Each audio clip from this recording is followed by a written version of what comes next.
Hello friends, പുതിയൊരു വീഡിയോയിലേക്ക് സ്വാഗതം. ഇന്നത്തെ വീഡിയോയിൽ 28, 29 തീയതികളിലെ കറണ്ട് അഫയേഴ്സും അതിനോടനുബന്ധിച്ചിട്ടുള്ള കുറച്ച് GK ക്വസ്റ്റ്യൻസുമാണ് ഉൾപ്പെടുത്തിയിരിക്കുന്നത്. അപ്പോൾ നമുക്ക് വീഡിയോയിലേക്ക് പോകാം. ഏകവ്യക്തി നിയമം നടപ്പാക്കുന്ന ആദ്യ ഇന്ത്യൻ സംസ്ഥാനം ഉത്തരാഖണ്ഡ്. ഉത്തരാഖണ്ഡ് മുഖ്യമന്ത്രി പുഷ്കർ സിംഗ് ധാമി. ആർട്ടിക്കിൾ 44 പ്രകാരമാണ് ഏകവ്യക്തി നിയമം അഥവാ ഏകീകൃത സിവിൽ കോഡ് നടപ്പിലാക്കിയത്. ആർട്ടിക്കിൾ 44 മാർഗനിർദ്ദേശക തത്വങ്ങളിലാണ് ഉൾപ്പെടുന്നത്. മാർഗനിർദ്ദേശക തത്വങ്ങൾ കടമെടുത്തിരിക്കുന്നത് എവിടെ നിന്നാണ്? അയർലൻഡിൽ നിന്നാണ്. ഏകവ്യക്തി നിയമം നിലവിലുള്ള ഇന്ത്യൻ സംസ്ഥാനം ഗോവ. ഗോവയിലും ഏകവ്യക്തി നിയമമാണ് നിലവിലുള്ളത്.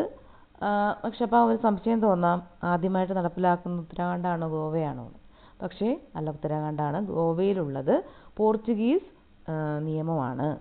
പോർച്ചുഗീസുകാർ അവിടുന്ന് പോയി നടപ്പിലാക്കിയ നിയമം തന്നെയാണ്. അവിടുന്ന് പോയതിനു ശേഷവും അത് തന്നെ ആണ് ഗോവയിൽ പിന്തുടരുന്നത്.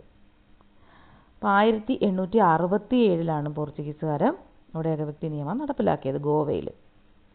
ഏറ്റവും കൂടുതൽ കാലം വിദേശ ആധിപത്യത്തിൻ്റെ കീഴിലായിരുന്ന ഇന്ത്യൻ പ്രദേശം ഗോവ.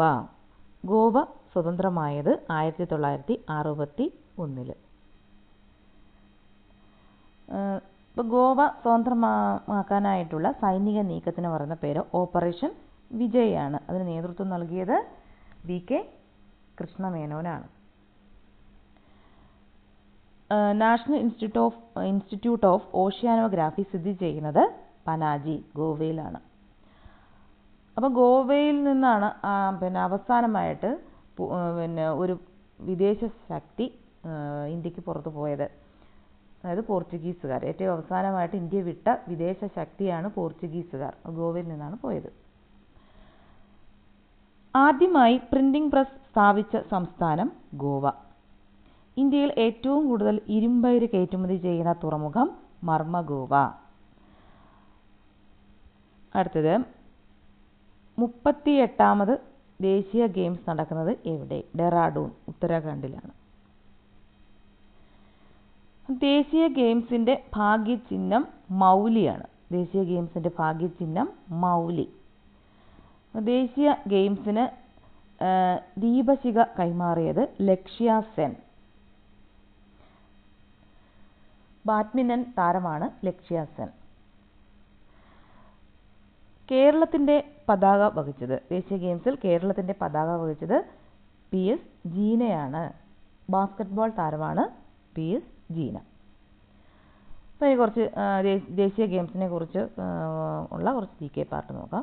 ദേശീയ ഗെയിംസിൻ്റെ പഴയ പേര് ഇന്ത്യൻ ഒളിമ്പിക് ഗെയിംസ്. ഇത് ആരംഭിച്ചത് 1924 ലാഹോറിലാണ് ആരംഭിച്ചത്. 1940 മുതൽ ദേശീയ ഗെയിംസ് എന്ന പേരിൽ അറിയപ്പെട്ടു. അപ്പോൾ ആദ്യത്തെ ദേശീയ ഗെയിംസിൻ്റെ ആദ്യത്തെ പേരാണ്, പഴയ പേരാണ് ഇന്ത്യൻ ഒളിമ്പിക് ഗെയിംസ് എന്നാണ്. പിന്നീട് 1940 മുതലാണ് അത് ദേശീയ ഗെയിംസ് എന്ന പേരിൽ അറിയപ്പെട്ടു തുടങ്ങിയത്. ദേശീയ ഗെയിംസിൻ്റെ മുദ്രാവാക്യം ഐക്യത, സമാധാനം, സഹകരണം. കേരളത്തിൽ ആദ്യമായി ദേശീയ ഗെയിംസ് നടന്നത് 1987. അപ്പോൾ കേരളത്തിൽ ആദ്യമായിട്ട് ദേശീയ ഗെയിംസ് നടന്നത് 1987. ആദ്യ വിൻ്റർ ദേശീയ ഗെയിംസ് നടന്നത് ഗുൽമർഗ്. 1996 ഗുൽമർഗിലാണ് ആദ്യത്തെ വിൻ്റർ ദേശീയ ഗെയിംസ് നടന്നത്. ജമ്മു കാശ്മീരിലാണ് ഗുൽമർഗ്. ഇനി അടുത്തത്,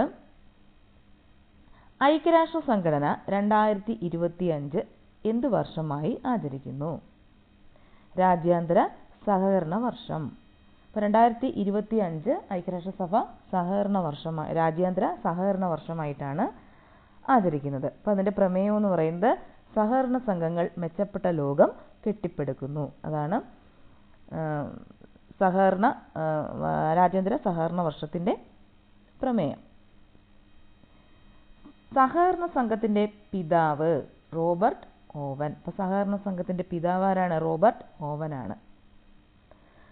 ഇപ്പോൾ 2022 ഐക്യരാഷ്ട്രസഭ എന്ത് വർഷമായിട്ടാണ് ആദരിച്ചത്? അന്താരാഷ്ട്ര കരകൗശല മത്സ്യബന്ധന മത്സ്യകൃഷി വർഷം.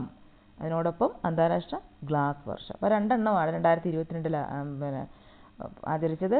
അന്താരാഷ്ട്ര കരകൗശല മത്സ്യബന്ധന മത്സ്യകൃഷി വർഷവും അന്താരാഷ്ട്ര ഗ്ലാസ് വർഷവും. 2023 അന്താരാഷ്ട്ര ചെറുധാന്യ വർഷമായി ആചരിച്ചു. 2024 അന്താരാഷ്ട്ര ഒട്ടക വർഷമായിട്ടാണ് ആചരിച്ചത്. ഇനി അടുത്തത് ഗൾഫ് ഓഫ് മെക്സിക്കോയുടെ പുതിയ പേര് gulf of America. Gulf of മെക്സിക്കോയുടെ പുതിയ പേരാണ് ഗൾഫ് ഓഫ് അമേരിക്ക. പക്ഷേ മെക്സിക്കോയിൽ ഇപ്പോഴും ഗൾഫ് ഓഫ് മെക്സിക്ക എന്ന പേരിലാണ് അറിയപ്പെടുന്നത്. വടക്കേ അമേരിക്കയിലെ ഏറ്റവും ഉയരമുള്ള പർവ്വതമായ ഡെനാലി മൗണ്ട് മെക്കൻലി എന്ന പേരിലും അറിയപ്പെടുന്നു. അപ്പോൾ വടക്കേ അമേരിക്കയിലെ ഏറ്റവും ഉയരമുള്ള പർവ്വതം ഏതാണ്? Denali mount. അത് മെക്കൻലി എന്ന പേരിലും അറിയപ്പെടുന്നു. അടുത്തത് ICC cricketer of the year പുരസ്കാരം ലഭിച്ചത് ജസ്പ്രീത് ബ്രൂമ. 2024 മികച്ച പുരുഷ ക്രിക്കറ്റ് താരം എന്ന പുരസ്കാരവും ബ്രൂമയ്ക്ക് ലഭിച്ചു. അപ്പം ബ്രൂമയ്ക്ക് ICC cricketer of the year പുരസ്കാരം ലഭിച്ചു. പിന്നെ 2024 മികച്ച പുരുഷ ക്രിക്കറ്റ് താരവും ബ്രൂമ തന്നെയാണ്. ക്രിക്കറ്റിലെ ഓസ്കാർ എന്നറിയപ്പെടുന്ന പുരസ്കാരമാണ് ICC പുരസ്കാരം. വനിതാ cricketer of the year Amelia Kerr.